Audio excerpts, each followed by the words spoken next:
Bonjour à tous, j'espère que vous allez bien. Aujourd'hui, je vais vous présenter l'outil Raycast, qui est pour moi le meilleur outil de productivité de 2024 et qui le restera aussi pour 2025, j'en suis sûr.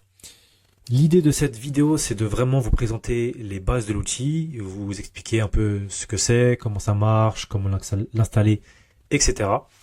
Et ensuite, on ira étape par étape et je vais vous présenter les principales fonctionnalités de l'outil, ses extensions, comment les installer, etc. Donc déjà, qu'est-ce que c'est Raycast? C'est un logiciel qui est pour Mac. Donc malheureusement, si vous n'avez pas de Mac, c'est impossible de l'installer sur Windows ni sur Linux pour l'instant. Donc si vous n'êtes pas sur Mac, malheureusement cette vidéo n'est pas faite pour vous, à moins que vous voulez savoir comment marche l'outil si vous comptez acheter un Mac plus tard.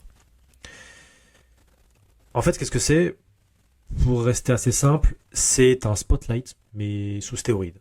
Donc Spotlight, vous devez tous le connaître, en fait c'est l'outil quand vous faites commande tab, quand vous êtes sur Mac, parce que moi j'ai changé, mais en gros moi je fais option tab, et là il y a le Spotlight qui s'affiche. Vous pouvez rechercher toutes sortes de choses, effectuer des actions basiques, ouvrir des applications. Vraiment un outil qui est pas mal, qui est bien de base, hein. Mais Raycast est là vraiment pour améliorer ça, supprimer ça, ne plus jamais l'utiliser, et là vous vous retrouvez avec un Spotlight, mais vraiment très très très puissant.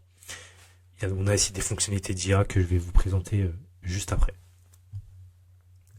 Alors première chose, pour l'installer, il faut aller sur le site de Raycast, que juste ici, c'est raycast.com. Donc là on a une très belle landing page où vraiment ils expliquent les fonctionnalités. Donc voilà, ça à propos de la productivité, les extensions, ce genre de choses.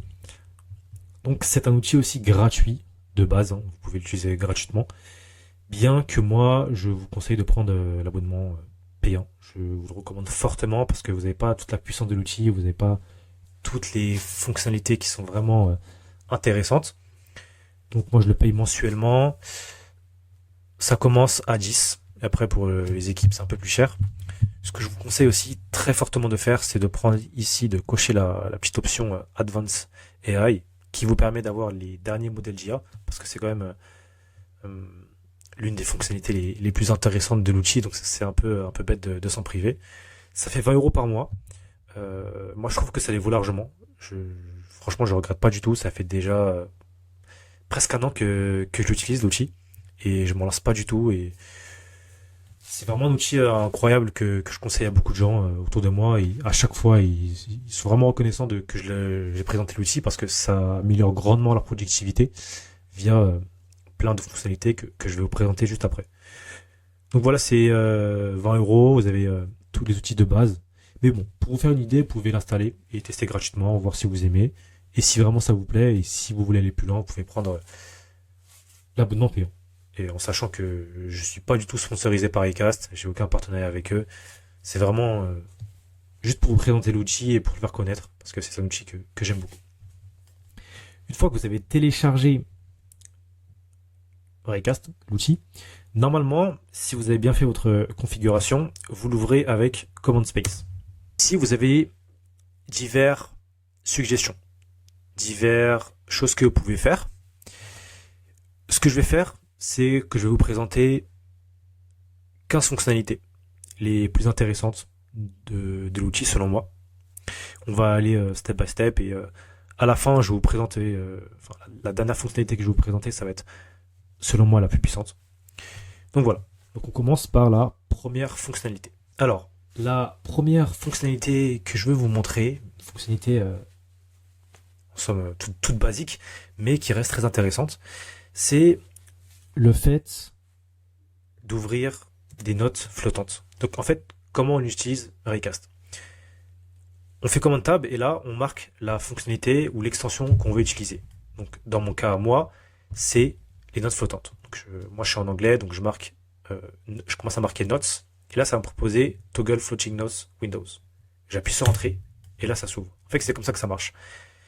Raycast, c'est vraiment un outil qui vous encourage à utiliser votre clavier et uniquement votre clavier et oublier votre souris. Parce que la souris, c'est le pire truc en termes de productivité, parce que le temps quand vous écrivez, le temps de bouger sa main à la souris, de revenir sur le clavier, etc., c'est vraiment une perte de temps pas possible. Et ce, ce logiciel Raycast vraiment décourage ce genre de comportement et vraiment vous incite à utiliser tous les raccourcis clavier, toutes les commandes que vous pouvez, toutes les actions pardon que vous pouvez faire directement depuis le clavier pour être beaucoup plus productif. Donc la première fonctionnalité, c'est celle-là. C'est une note, vous me direz, mais c'est hyper simple, c'est une note, j'ai déjà ça sur mon Mac. Oui, mais non, parce que quand vous ouvrez une note classique sur Mac, en fait, quand vous changez, quand vous cliquez sur une autre application, elle disparaît en fait, elle se met en dessous. Contrairement à celle-là, que je peux utiliser partout.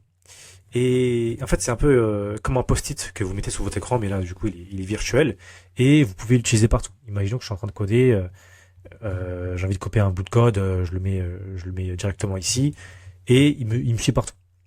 Je peux le fermer, et si je l'ouvre, donc je marque quelque chose, je le ferme avec commande W. Pour ceux qui ne connaissent pas sur Mac, c'est pour fermer une fenêtre.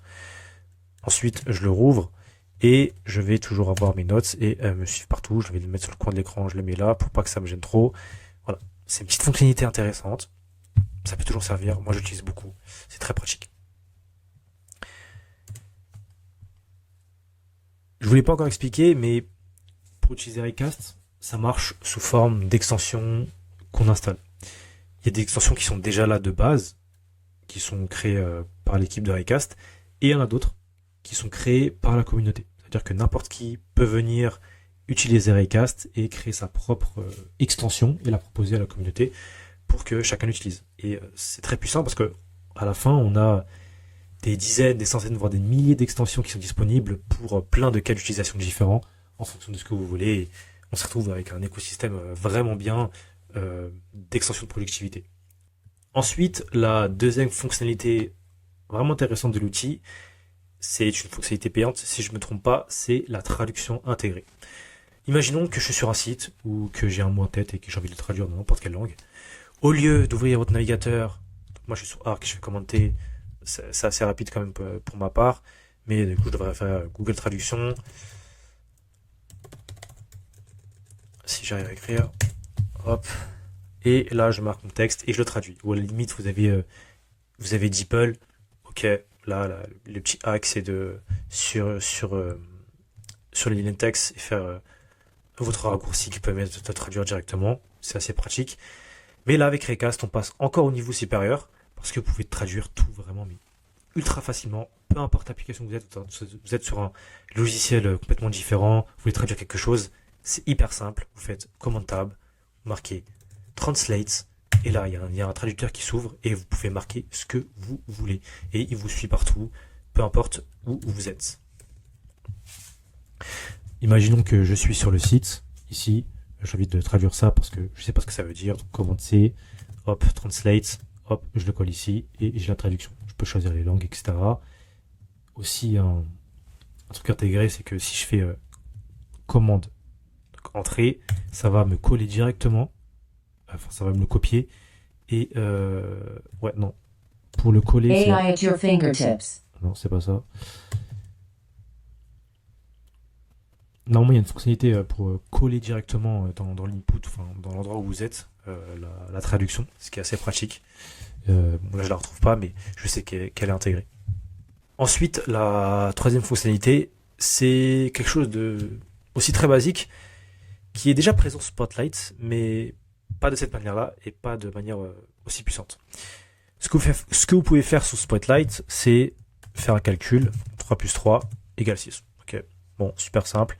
Mais vous pouvez pas aller très très loin dans les calculs que vous faites, pardon. Et vous n'avez pas accès à tout. Je m'explique. Avec Raycast, si je l'ouvre ici, donc là je clique sur échappe, je reviens à ce qu'on était à la base, je peux faire des calculs. Donc 3 plus 3, ça me donne le résultat.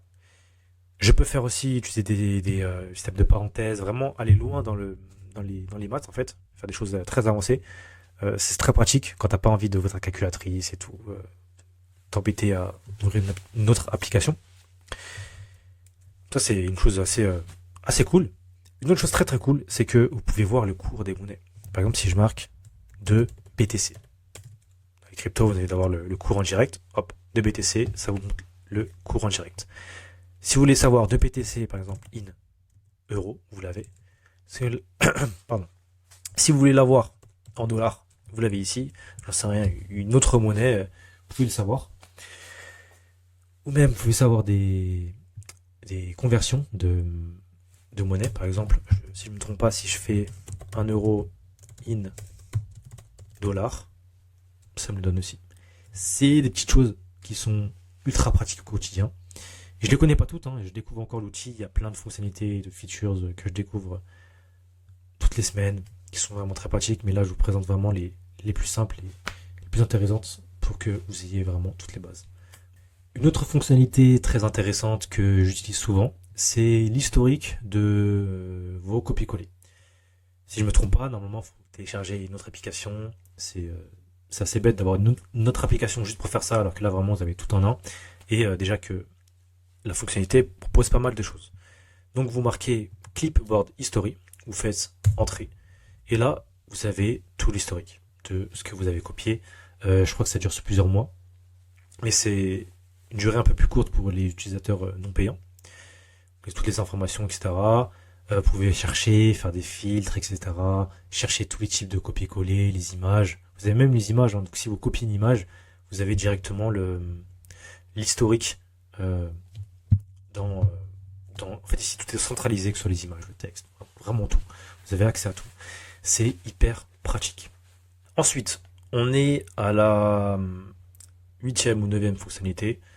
C'est le fait de créer des shortcuts, des accès rapides aux applications ou à plein d'autres choses. Vous faites Quick Link. Ici, Add Quick. Ah non, faut que je passe flash comme ça, faire comme ça. Alors si je le retrouve. En fait, c'est pas une fonctionnalité que j'utilise personnellement très souvent. Mais voilà, vous faites Create Quick Link. Et là, vous pouvez créer des raccourcis, que ce soit pour un site, pour une application.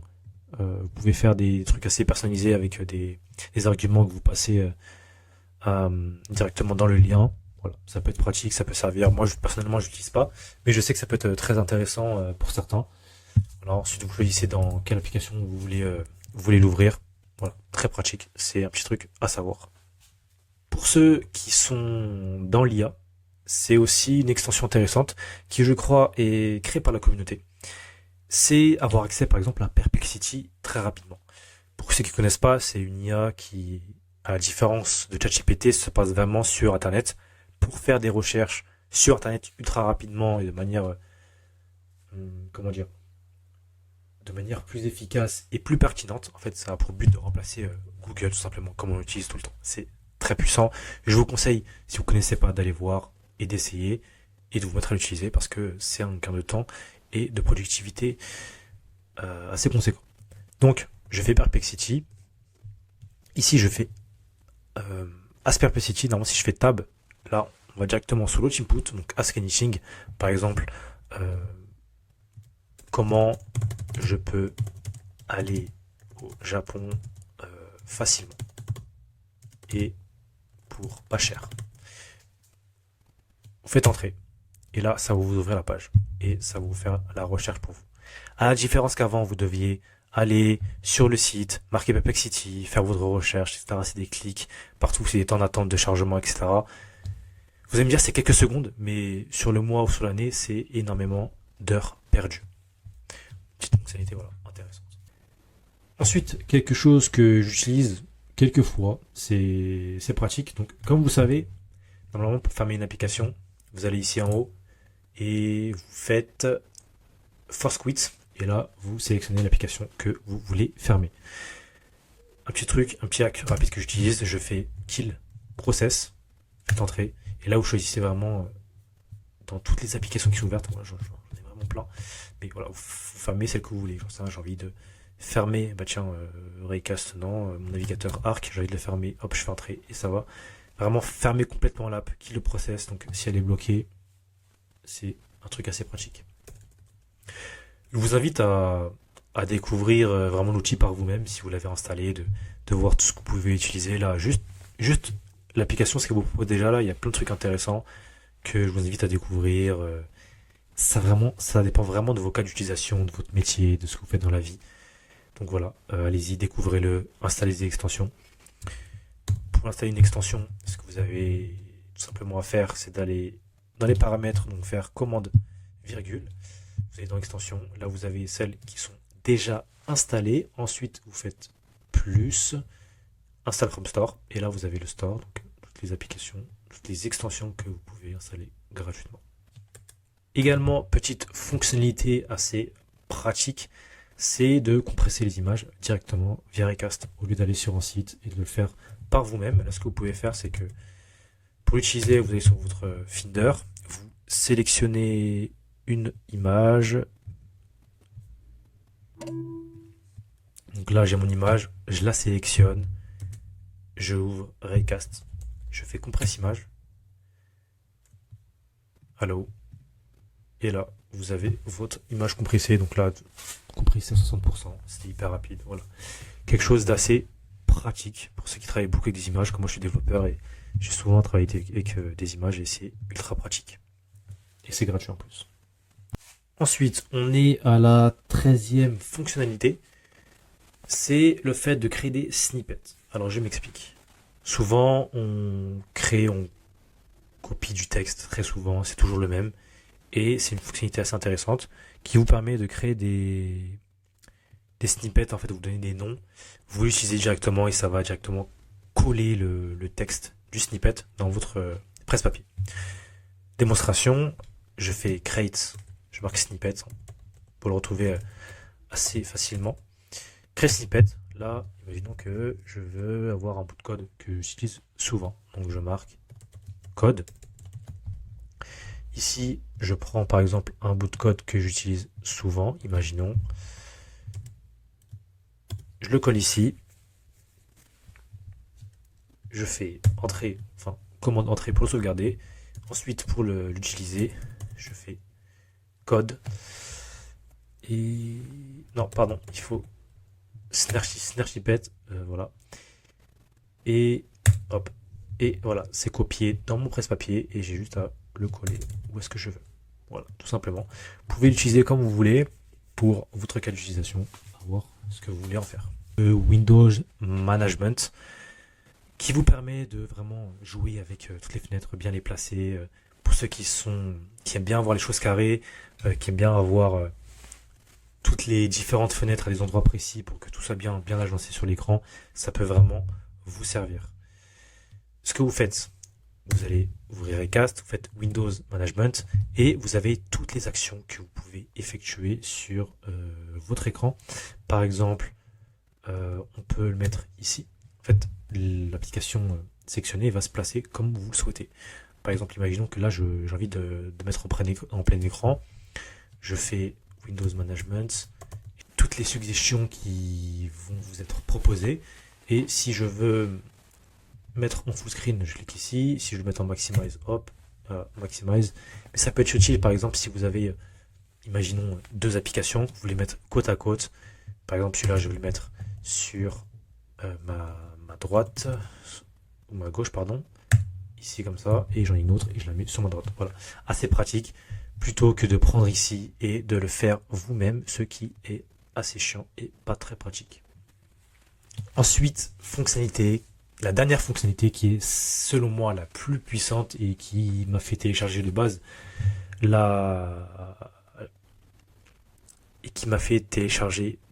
Recast, c'est la fonctionnalité IA. Alors, pour l'utiliser, il faut prendre un abonnement payant parce que en l'utilisant gratuitement, vous pouvez le faire en téléchargeant les extensions de la communauté, mais bon, ça marche, hein. Je l'ai utilisé pendant quelques semaines, mais après je vais directement utiliser l'IA intégrée de Recast, la version payante, qui est 10 fois mieux. Pour l'utiliser, si vous avez les paramètres, vous avez IA. Ici, vous pouvez le paramétrer. Si vous n'avez pas payé, vous n'avez pas accès à cette petite fenêtre. Mais en gros, l'idée, c'est de trigger, de afficher une fenêtre. Vous pouvez directement parler à une IA via un raccourci clavier. La méthode de base, quand vous utilisez l'IA, pour ceux qui connaissent ChatGPT, Claude, etc., c'est que vous êtes sur votre navigateur. Donc, Pour ceux qui sont pas sur Arc, c'est encore plus lent. Mais moi, ce que je faisais, c'est donc commande T. Là, je marque ChatGPT. J'attends un temps de chargement. Je marque mon prompt et j'ai ma réponse. Voilà, c'est la version lente. Et de plus, si vous étiez en train de faire quelque chose sur notre application, ça veut dire que vous devez basculer sur votre navigateur et utiliser ChatGPT. Et en plus, vous n'avez accès qu'à ChatGPT, vous n'avez accès à aucun modèle, à part si vous avez plein de comptes partout et que vous avez payé les différents modèles. Mais voilà, ça revient cher, c'est pas très efficace, et Raycast propose une manière de le faire beaucoup plus rapide. Ce que j'ai fait, c'est que j'ai paramétré, on va revenir sur Raycast, c'est que j'ai paramétré un raccourci clavier, ici, et chat, pour ouvrir une fenêtre qui intègre du coup l'IA. Je vais vous montrer ça directement. Donc moi je fais commande maj P, et là ça ouvre une nouvelle fenêtre. Et je peux demander à l'IA ce que je veux. Moi j'ai paramétré pour que ce soit Claude 3.5 Sonnet de base, mais vous pouvez paramétrer n'importe quel modèle. Donc imaginons, je parle à l'IA, je lui dis bonjour, elle va me répondre, et disons que maintenant j'ai envie de changer de modèle. Maintenant je veux utiliser GPT-4o. Pas de problème. Je lui pose la même question. Et là, je peux encore changer de modèle, je peux changer la créativité, et vous avez vraiment accès à tous les modèles, que ce soit Mistral, Llama, vous avez Claude, vous avez GPT, et vous avez n'importe quel modèle, vous pouvez jouer avec, tester. Et le plus puissant, c'est que vous pouvez même créer des images. Donc, par exemple, si je fais créer une image de chat, ça va me créer une image. Voilà, c'est ultra puissant, parce que normalement, vous devez tout faire depuis votre navigateur. Vous pouvez créer aussi des sortes de micro GPT. C'est pas des vrais GPT, mais c'est presque pareil. En fait, vous pouvez cliquer ici sur le petit bouton plus. Et vous mettez les instructions système. Donc, si vous voulez avoir une IA plus personnalisée pour vos besoins, tout ce que vous avez à faire, c'est de rentrer vos instructions ici, de lui dire ce qu'il doit faire et pas faire, et vous avez votre modèle que vous pouvez utiliser. Par exemple, moi je vais ici pour voir tous les presets que j'ai créés. J'en ai un pour Twitter, imaginons. Au lieu de faire commande maj P, d'ouvrir ma fenêtre, je peux le faire directement depuis le Spotlight Raycast, si on peut appeler ça comme ça. Je marque Twitter, et là j'ai mon GPT directement à laquelle je peux accéder en cliquant sur Entrée. Et voilà, j'ai accès à mon GPT et je peux lui poser mes questions. Chose aussi très puissante, c'est que vous pouvez lui passer des images. Donc là, j'ouvre notre chat, commande N. Imaginons que j'ai envie qu'il analyse une image. Je peux soit la coller depuis le clipboard, je peux aussi lui passer mon calendrier, je peux lui passer un screenshot que j'ai fait récemment. Si je vais dans Search Screenshots, ici, il y a tous les screenshots que j'ai fait récemment, je peux le coller directement là. Par exemple, je lui passe ce screenshot là, je lui dis analyse cette image. Et je peux lui poser plein de questions comme ça. Si j'ai aussi copié, collé plein d'images, je peux les coller à l'affilée pour travailler plus rapidement avec.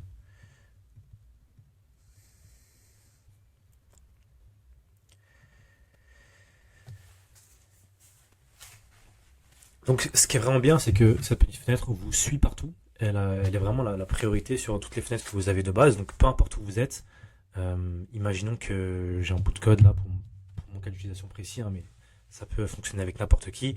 Au lieu de prendre le bout de code ici, de le copier, d'aller sur le navigateur, etc., d'attendre les temps de chargement et d'avoir ma réponse, tout ce que j'ai à faire, c'est que j'ai mon bout de code ici, donc je fais commande C, j'ouvre ma fenêtre, je le colle et j'ai ma réponse directement, peu importe l'application où je suis. Voilà. Il y a aussi sûrement plein d'autres choses que vous pouvez faire avec cette fonctionnalité IA. Et ça, je vous laisse le découvrir par vous-même parce que ça dépend vraiment des cas d'utilisation. Et moi, je l'utilise que pour mes cas d'utilisation assez précis. Mais voilà, libre à vous de découvrir l'outil. Libre à vous de découvrir l'outil comme je vous l'ai spécifié juste avant. Et voilà. C'était tout pour cette vidéo où je vous ai montré toutes les fonctionnalités de base de Raycast pour que vous soyez à l'aise avec l'outil, que vous avez toutes les bases de cet outil incroyable. J'espère que vous avez aimé. N'hésitez pas à liker, à commenter et à vous abonner si vous voulez d'autres tutoriels de ce genre.